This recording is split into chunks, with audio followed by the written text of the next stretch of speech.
अस्सलाम वालेकुम नाज़रीन, आप देख रहे हैं ज़ोया लाइफ हेल्थ केयर। नाज़रीन, आज इस वीडियो में मैं आपको किसी को भी अपना दीवाना करने का वजीफ़ा बताऊंगी। जुमे के रोज़ का वजीफ़ा होगा ये।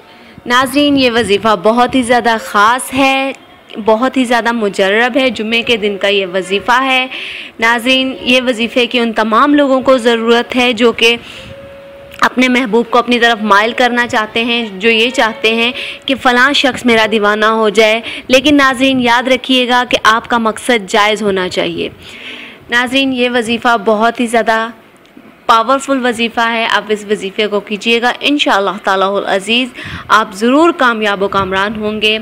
नाज़रीन, इस वजीफ़े की इजाज़त आम है, मुझसे या किसी और से इजाज़त लेने की आपको कतन ज़रूरत नहीं है।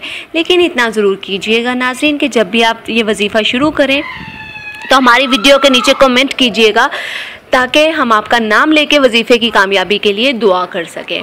और नाज़रीन, याद रखिएगा, ये वजीफ़ा सिर्फ़ और सिर्फ एक दिन का वजीफ़ा है, इससे ज़्यादा आपने ये वजीफ़ा नहीं करना है। और नाज़रीन, ये जुमे के दिन का वजीफ़ा है। अब चलते हैं नाज़रीन वजीफ़े की तरफ। तरीक़ाकार ये है कि सूरज जुमा का वजीफ़ा है और जुमे के दिन इस तरह से शुरू करना है कि जुमे के दिन बाद नमाज ज़ोहर आपने 2 बार आयतल कुर्सी, और याद रखिएगा आपने अव्वल और आखिर 7 मरतबा दुरूद इब्राहिम पढ़ना है, और दरमियान में आपने 2 बार आयतल कुर्सी पढ़नी है।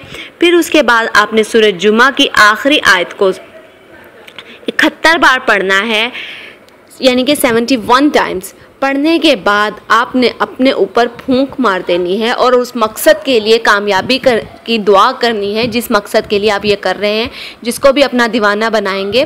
क्योंकि ये आयत का जब आप फूंक अपने ऊपर मारेंगे तो ये आयत की कशिश उस इंसान को आपकी तरफ खींचती चली जाएगी।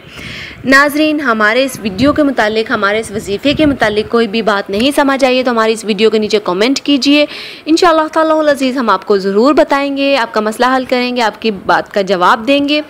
नाज़रीन, हमारी इस वीडियो को लाइक कीजिए, चैनल को लाइक कीजिए, वीडियो को फ्रेंड्स के साथ शेयर कीजिए और ज़ोया लाइफ हेल्थ केयर को सब्सक्राइब करना हरगिज़ मत भूलिएगा। शुक्रिया। अल्लाह हाफ़िज़।